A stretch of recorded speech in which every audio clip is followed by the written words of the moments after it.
রোগীরা আমাদের কাছে আসেন যে তলপেটে ব্যথা, সেটা যে কোনো বয়সী মেয়েদের হতে পারে। মাসিকের সময় ব্যথা হয়, অনেকে আসে বিয়ে হয়ে গেছে তারপরেও ব্যথা হচ্ছে, হাজব্যান্ড ওয়াইফ থাকতে সমস্যা হচ্ছে, বাচ্চা হচ্ছে না।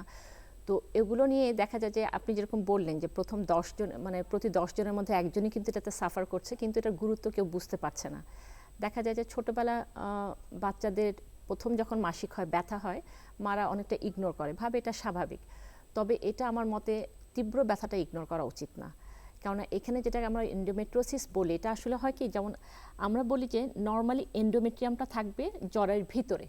তো কোনো কারণে যদি এই এন্ডোমেট্রিয়ামটা জরায়ু থেকে এই ভিতরের লেয়ার থেকে বের হয়ে মাসেল লেয়ারে আসে, অথবা ওভারিতে চলে আসে, অথবা টিউবে চলে আসে, অথবা সামনে মূত্রথলিতে আসে, অথবা পিছনে মলদ্বারে চলে আসে, তাহলে সেটাকে তখন আমরা এন্ডোমেট্রিওসিস বলি।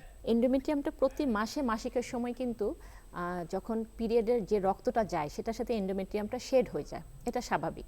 তবে কোনো কারণে, যেমন এটা হতে পারে কি যে পারিবারিক ফ্যামিলি একটা হিস্ট্রি থাকতে পারে, অথবা বাধাগ্রস্ত কোনো যোনিপথ থাকতে পারে, যাতে হয় কি এই এন্ডোমেট্রিয়ামটা যে কোনোভাবেই হোক এই মাসেল লেয়ারে চলে আসতে পারে, অথবা আমি যেটা বললাম যে এন্ডোমেট্রিয়ামের জায়গা ছাড়া অন্যত্র চলে আসতে পারে। তাতে হয় কি মাসিকের সময় ও তো বের হওয়ার রাস্তাটা পাচ্ছে না, একটা বদ্ধ জায়গায় এন্ডোমেট্রিয়ামটা বড় হয়, ওখানে প্রতি মাসে মাসিক রক্তটা জমা হয়, কিন্তু বের হওয়ার কোনো রাস্তা পাচ্ছে না। যাতে হয় কি ওখানে একটা ডিস্টেনশন, চাপের জন্য ব্যথা হয়, প্রতি মাসে সে ব্যথা অনুভব করবে। এবং এই চকলেট, আমরা বলি যে এই যে ব্লাডটা জমে যে এটা চকলেটের মতো হয়ে যায়, পুরানো ব্লাডটা চকলেটের মতো হয়ে যায়, আশেপাশে যেটা থাকে সেটা ফাইব্রোসিস অ্যাডহেশন হয়ে যায়। তখন দেখা যায় যে পেশেন্ট আস্তে আস্তে তলপেটে মাসিকের সময় ব্যথা হয়, এরপরেও পেশাব পায়খানার সময় ব্যথা কমপ্লেন করে। এখন এন্ডোমেট্রিওসিসটা আসলে এটা তো প্রজননতন্ত্রের একটা সমস্যা, এবং যেসব নারীরা এই প্রজনন বয়সের মধ্যে আছে, যারা রিপ্রোডাক্টিভ এইজের মধ্যে আছে, যেমন আমরা বলি যে 30 থেকে 45 বছর, তবে কিশোরীরা অথবা যুবতীরা যাদের মাসিক হচ্ছে তারাও কিন্তু এর বাইরে না। কাজে এটা কিন্তু এক ধরনের প্রদাহ, যেটা কিনা আবার হরমোন ডিপেন্ডেন্ট। মানে যতদিন ওর শরীরে হরমোনটা থাকবে, আমরা বলি যে মহিলাদের যে হরমোন ইস্ট্রোজেন, যতদিন ইস্ট্রোজেন থাকবে এই প্রদাহটাও বাড়তে থাকবে। যখনই ওনার মানে মেনোপোজ, মাসিকটা বন্ধ হয়ে যাবে, প্রদাহর ইস্ট্রোজেনও কমে গেল, প্রদাহও কমে যাবে।